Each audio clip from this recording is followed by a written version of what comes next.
Parlons de l'épisode 2 de la série Impact. On va commencer tout de suite avec le générique. Donc ça y est, on a le nouveau générique tant attendu avec la nouvelle Jessica qui est bien présente. Un générique qui a été un tout petit peu modifié, surtout au niveau de la main du tireur. C'est intriguant et on peut interpréter ça de 3 façons différentes, les gars. La première interprétation, c'est que même si on ne voit pas cette main du tireur en train de tirer, on entend tout de même le son qui est derrière, le son du coup qui part. Pile au moment où on voit Jess et Moussa apparaître sur l'écran. Donc, est-ce que ça veut dire que ce sera l'un d'entre eux qui recevra la 3e balle, les gars? Est-ce que Moussa donnera sa vie par amour pour sauver Jessica? Ça fait tout de suite penser à ça, à un espèce de sacrifice par amour. Lorsqu'on regarde la traversée de la balle, on remarque qu'elle le touche lui en premier avant de vraiment traverser. Comme si Moussa représentait un bouclier en fait pour Jessica. Moussa serait-il prêt à take a bullet for Jessica? La deuxième interprétation qu'on peut faire de l'absence de cette main, c'est tout simplement la séparation. Parce que certes, ils se rapprochent, mais il y a un petit éloignement qu'on observe dans le générique qui pourrait symboliser le fait que leur amour ne sera pas assez fort pour surmonter les problèmes qui sont à venir. Il y a une toute petite séparation vraiment subtile qui pourrait signifier beaucoup, quoi. La troisième interprétation de cette main absente là, c'est que contrairement à la première saison avec le tireur qui était vraiment inconnu, avec la main gantée, le tireur qui était à l'extérieur, là on a clairement l'impression que cette balle, cette 3e balle ou ce meurtrier fait partie de la famille, quoi. La trahison viendra de l'intérieur. Il n'y a pas de doute, le tireur sera bien connu de tous. Mais en attendant de savoir qui sera le tireur de la 3e balle, qui sera l'auteur de la 3e balle, essayons déjà de découvrir qui est le meurtrier de Dame Beng, qui est à l'origine de la 2e balle. Si c'est la première fois que tu arrives sur cette chaîne, surtout n'hésite pas, abonne-toi, active la cloche. Je m'appelle Sylvia et ici je fais des revues et des analyses de films et séries afro, mais pas n'importe quel film et séries afro, nos meilleures séries du moment, ok? Donc si tu cherches une communauté avec qui parler, partager ta passion pour le cinéma africain, abonne-toi et active la cloche pour ne pas rater la prochaine revue. Avant de commencer, petite dédicace à une grande fan, grande entre guillemets, parce que c'est une petite fille de 10 ans. Tu te reconnais, Marilyn Shanti? Coucou Marilyn Shanti, dédicace à toi, I love you so much, ok? Marilyn, ce sera la nouvelle mascotte de la Yuri Gang. Donc les gars, on a toujours 3 suspects en ce qui concerne le meurtre de Dame Beng. On a Tcherno, on a Paul Gradel et on a Dabo de Gangsta Gang. Mais comme je vous l'ai expliqué dans la revue précédente, je pense pas du tout que ce soit Paul parce que c'est juste trop facile. Donc on peut l'éliminer, Paul, à moins que vous me donniez des arguments solides pour me faire changer d'avis. Mais pour l'instant, je pense toujours que Paul Gradel n'est pas le tueur, n'est pas le tireur. En ce qui concerne Dabo, on le sait maintenant, il n'est pas le tueur. Mais de toute façon, on s'en doutait depuis le début, parce que les avocats en général ont très peur de la prison, puisqu'ils n'ont pas du tout envie de se retrouver dans le même endroit que les criminels que eux-mêmes ont envoyés en prison, quoi. Donc voilà, Dabo, je m'en doutais qu'il n'était pas le tueur. Du coup les gars, qu'est-ce qu'il nous reste? Il nous reste Tcherno de Seydi. Tcherno, the one and only Seydi. Est-ce que c'est Tcherno Seydi le tueur? En tout cas, il y a beaucoup de preuves contre lui en fait. Même si Tcherno n'a pas de raison directe de s'en prendre à Dame Beng, il y a quand même quelques éléments qui pourraient nous faire croire qu'il est derrière ce meurtre. On sait que Tcherno, c'est un boss en ce qui concerne la manipulation. C'est un as de la manipulation. Donc, d'une façon ou d'une autre, il est impliqué dans ce meurtre. Ça, c'est sûr. L'une d'entre vous m'a rappelé un détail très intéressant qui s'est passé dans la saison précédente. J'ai screenshoté, mais j'arrive pas à retrouver le screenshot. Donc, si c'est toi qui me l'a dit, n'hésite pas à faire un signe dans les commentaires. En fait, cette personne s'est souvenue qu'à la fin de la première saison, je crois que c'était vers l'épisode 30, je vous mettrai un extrait anyway, Tcherno Seydi avait prévu d'aller voir Dame Beng. D'ailleurs, il faut que je voie Maître Beng. Mais bref. Certes, juste pour lui parler du cas Mélanie Gradel, mais peut-être que les choses ne se sont pas passées comme prévu. Peut-être les choses ont mal tourné et one thing led to another et bam bam bam. Dans ce même épisode, lorsque Tierno dit qu'il comptait aller voir Dame Beng, on le voit en train de s'entraîner au tir, les gars. Peut-être un indice de la production pour nous montrer que c'est effectivement lui, le tireur. Tierno connaît beaucoup de choses, il connaît beaucoup trop de secrets de la famille Gradel et même de la famille Beng, puisqu'il savait sûrement que Frank était le fils de Maître Beng. Donc, est-ce que tu penses que Tierno est à l'origine du meurtre de Dame Beng? D'un côté, je me dis que c'est tellement possible que ce soit lui. Tierno, c'est vraiment le méchant de l'histoire, il manipule tout le monde, il est sûrement en train de manipuler Paul Gradel, il a sûrement le seum aussi de Jessica, parce que n'oublions pas qu'il l'a toujours kiffé. Il était très amoureux d'elle, mais elle ne voulait pas de lui, quoi. D'ailleurs, les gars, je sais pas pourquoi, mais dans cet épisode 2, j'ai eu des doutes concernant l'intégrité de Ndeya. Je sais pas pourquoi, mais dès que j'ai vu cette femme-là qui est venue à la rescousse de Tierno, après qu'Issa soit passé chez lui pour lui donner des coups pour le plaisir, là, ça a fait tilt dans ma tête et je me suis dit, ah, ça se trouve, Tierno s'est dit à des femmes qui travaillent pour lui. Et si Ndeya travaillait pour lui, il l'a corrompue exprès, il l'a embauchée exprès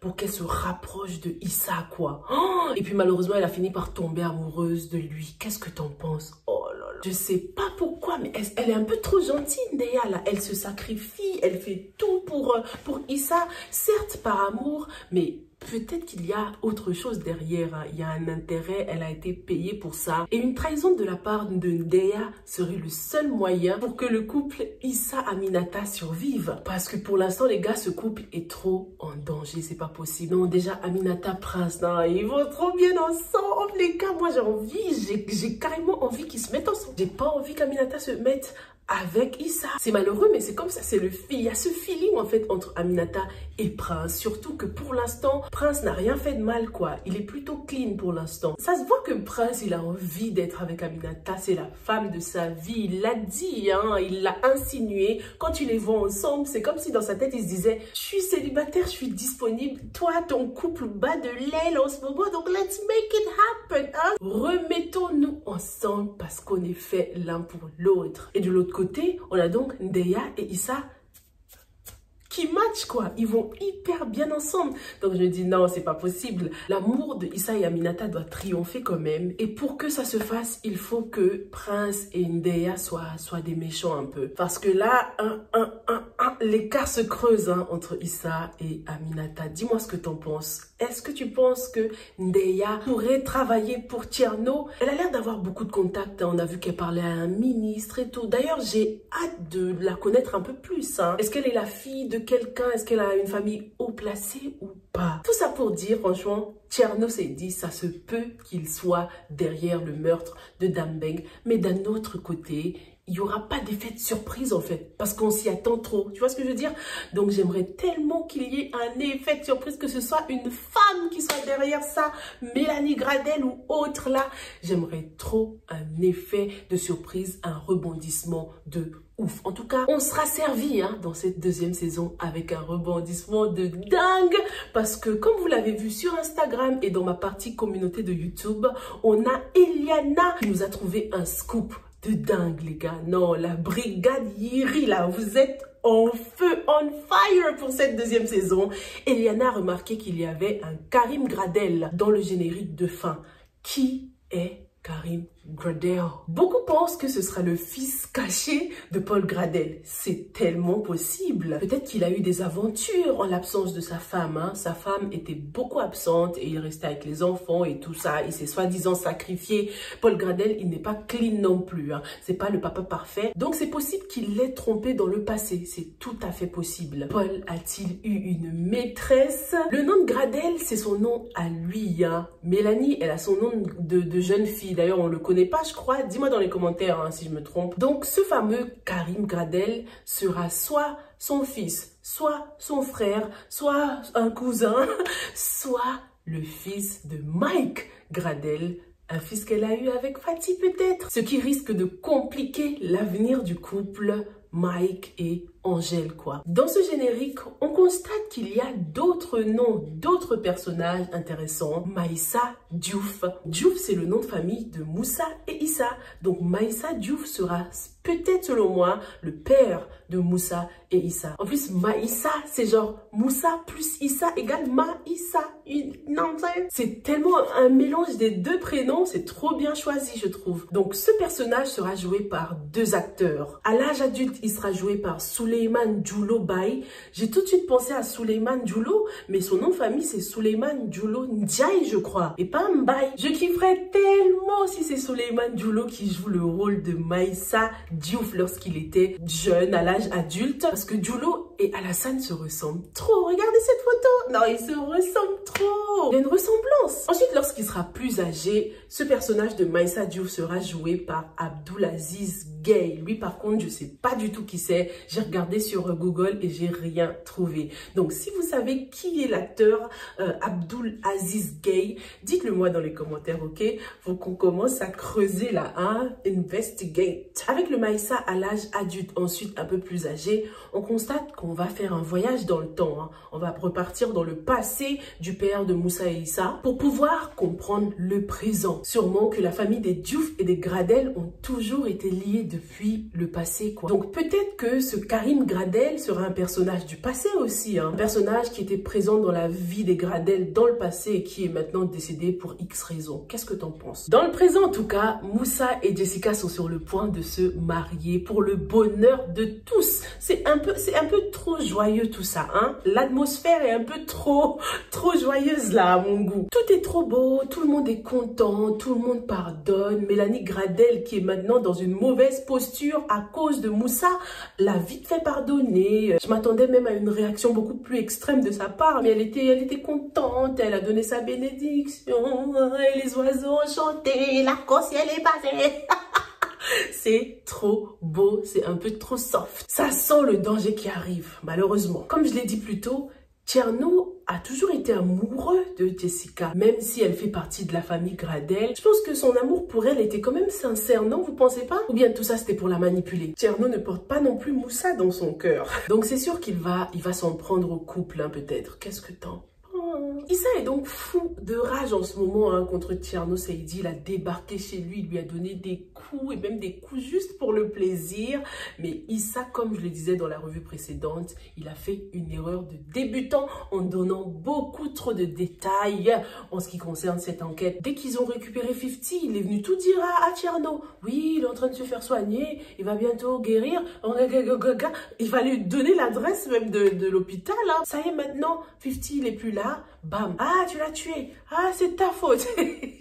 Mais ça m'a tué quand je l'ai vu débarquer chez Tierno comme ça. Je me suis dit non, Issa se laisse trop emporter par les émotions. Comme son chef l'a dit, il faut être sous-marin, Issa, un peu plus de subtilité. Parce que clairement là les gars, c'est Tierno qui continue à mener la danse. C'est l'heure de la récolte pour Mélanie Gradel. Aminata n'est pas du tout passée par quatre chemins, hein, pour lui dire ses vérités. Elle va lui faire payer pour tout ce qu'elle a fait subir à son père, pour tous ses mensonges, toute cette trahison. Et Aminata n'est pas la seule à vouloir faire payer Mélanie Gradel. Maître Dabo fait également partie des ennemis de Mélanie Gradel maintenant, puisqu'il va indirectement contribuer à sa chute. Il est donc venu voir Tierno pour qu'il l'aide à restituer son statut d'avocat en échange d'un partenariat avec Mbaye BTP et sa team. Donc voilà, c'est officiel. Par ce handshake, Tierno Saïdi devient le bras droit de l'ennemi juré de Mélanie Gradel, hein, Mbaye BTP. Sauf que ce que les gens ignorent, c'est que Tierno Saïdi est un petit malin et il a passé le stade où il était vraiment le bras droit de quelqu'un, quoi.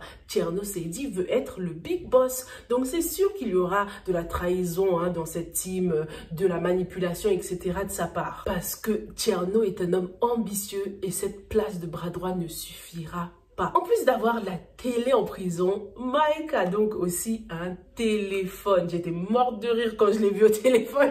Et contrairement à ce que je pensais, il ne reçoit pas beaucoup de visites. Hein. Il était tellement content lorsque le gardien lui a dit oui, vous avez de la visite. Ça se voit que personne ne vient le voir, quoi. Franchement, je m'y attendais pas. Je pensais que sa sœur au moins allait venir, que Prince au moins allait venir le voir. Non mais Prince, il a le temps d'aller voir Aminata, mais il peut même pas aller voir son poteau. Non, il m'a grave déçu, Prince. En ce qui concerne Angèle, ça se comprend parce que la dernière fois qu'ils se sont parlé, les choses s'étaient très mal passées. Angèle venait de découvrir que Mike voulait vendre son restaurant. Dégage, je veux plus jamais te revoir, Mike. Mike a failli lui dire qu'il l'aimait, mais les mots ne sont pas sortis. Je vais t'aider parce que je...